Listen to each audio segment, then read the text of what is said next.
sufi yang sudah menyembunyikan diri, wah anaknya nakal-nakal karena dia disalahkan Allah karena menyembunyikan ilmu. Saya itu orang yang senang tertutup kecuali masalah ilmu. Saya mau mengajar terbuka seperti ini. Karena tadi awal dari dikenalinya kemakrufan adalah dimaklumatkan.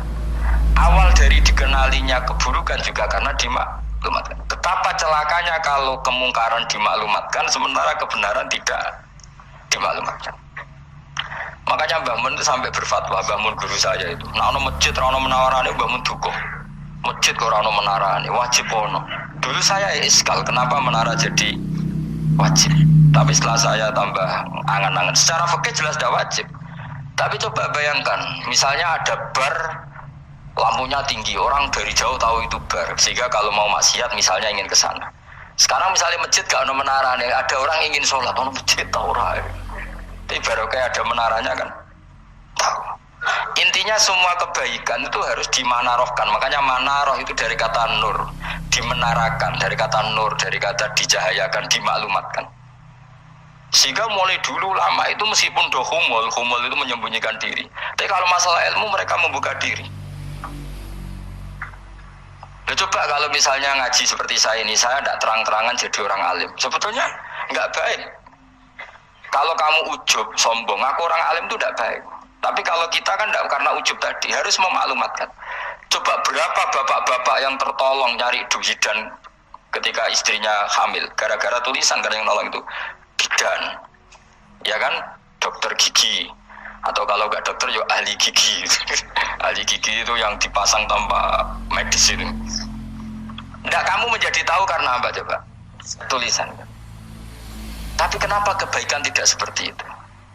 Harusnya sampean itu tulis saja, misalnya sampean nggak alim saja, maklar orang alim. Siap menyalurkan ke tempat-tempat orang alim. Coba TKI tenaga kerja itu, mereka tahu Korea, Hongkong karena penyalur tenaga kerja. Tulis saja rumah kamu penyalur ke orang alim. Nanti antar ke berduaan. Kalau ada orang tanya, maksudnya gimana? Kalau butuh orang alim, tak antarkan. Oh ya sudah, itu kalau se-Indonesia, itu luar biasa. Jadi yang ngajinya dulu Fathul Qorib sampai bab sholat bisa saja ahli Fathul Qorib sampai bab sholat. Terus saja dalam kurung pemahaman pas-pasan. Lu coba dokter itu kan fair. Kalau ilmunya pas-pasan tulis dokter umum. Kalau dia merasa pinter dokter spesialis. Dan itu menjadi orang tahu. Tulis saya kan baru ahli saraf. Nah, buatan guyon itu betul. Makanya saya ini termasuk orang yang menyembunyikan diri. Tapi kalau bab ilmu enggak. Sehingga nyun saya ada sombong banyak gus-gus alim yang ngaji saya Jamul Jame, ngaji mahal. Padahal itu kitab tersulit di pondok. Tapi gara-gara saya sering cerita, saya pernah ngaji Jamul Jame sama Mbah Mun. Saya pernah mentakriri kitab ini.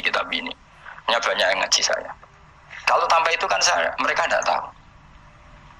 Ya sama nggak apa-apa kalau menyaingi saya, tulis saja di rumah kamu ahli Jamul Jame. Di parani ahli apa ahli jilid. Maksudnya kalau kitab kamu rusak bawa sini. Ya kan? Nah, sehingga syarat utama jadi nabi itu sebetulnya memaklumatkan din kiri. Ya saya ulang lagi, pertama nabi jadi nabi syaratnya apa? Memaklumatkan. Sehingga pertama beliau jadi nabi naik gunung Sofa, kemudian ya maksara Quraisyin halumu ilayya, wahai orang Quraisy kesini. Terus Nabi mulai manggil satu-satu, ya Bani Abdi Amanaf kesini, ya Bani Fihr kesini. Terus saya ini adalah An-Nadhirul Mubin, saya sekarang diangkat jadi Nabi. Terus Abu Lahab marah-marah, tabbannaka ya Muhammad alihada jama'tana. Muhammad kamu itu orang sial, kita enak-enakan tidur gara-gara kamu manggil kita datang, ternyata hanya untuk urusan seperti ini. Makanya terus ada tabbat ya ada abi labi watab. Tapi yang iman kemudian tanya, Muhammad kalau kamu setelah jadi Nabi misinya apa? Saya diutus Allah untuk kamu menyembah Allah, tidak boleh menyekutukan Allah. Dan Allah memerintahkan kamu afa itu meninggalkan zina, meninggalkan maling, gini-gini. Coba kalau Nabi tidak memaklumatkan diri, jadi Nabi seklunak-klunus, ketemu wong monggo nggih. Ada temu dia nggih. Sengerti nak Nabi ku sapa sih? Sehingga orang-orang yang humul, yang menyembunyikan diri itu di bab ulama masalah besar itu. Karena ciri utama dosa adalah kitmanul ilm. Makanya Nabi sidik amanat tabligh fatona. Tabligh itu lawan katanya apa? Kitman. Makanya saya ngaji di mana-mana, saya di Jakarta ngaji, di sini ngaji, di Pasuruan ngaji. Harus dimaklumatkan ilmu. Dan kalau ada orang tanya ya tak jawab.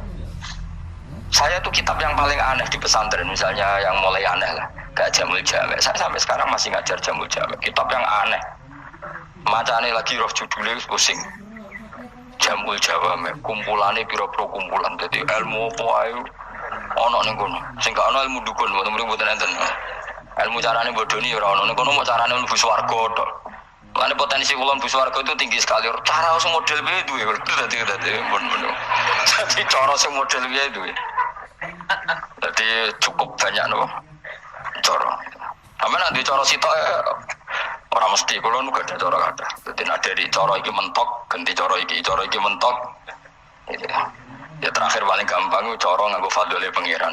Iku kena mbok tiru. Pokoke bus warga nganggo fadhole pangeran. Masalah utama kita sebetulnya itu, makanya saya tidak pati cocok sama orang sufi itu. Kebenaran itu harus dimaklumatkan. Sementara orang sufi itu ingin menyembunyikan diri. Itu kalau untuk yang alim itu tidak bagus. Wong kita saja tahu itu dokter atau bidan karena tulisan. Ini bidan, ini dokter. Dan mereka jujur, dokter umum, dokter spesialis. Dan coba misalnya di kota, kamu tulis saja penyalur kebaikan. Orang yang ingin mondok, mau pondok pilihannya ada, Sarang ada, Peloso, Lirboyo. Kalau saya ke sana gimana? Saya kenal busnya, Tanter. Wan keren, juga ada penyalur. Kalau orang bisa tersalurkan ke Korea, ke Korut, ke Jepang karena tulisan, kenapa tidak banyak orang tersalur kebaikan karena tulisan? Orang mau kelunak orang jelas. Meskipun nanti ditawari orang, mesti tulis ahli takrib, cuma guyu. Ahli Fathul Qorib sampai bab sholat. Tulis saja jujur, maaf tapi hanya sampai bab sholat. Tulis saja, ada maafnya bareng, maaf tapi sampai bab sholat. Gak apa-apa. Paling harus wong sowan. Larian modal jenengan 2 tahun.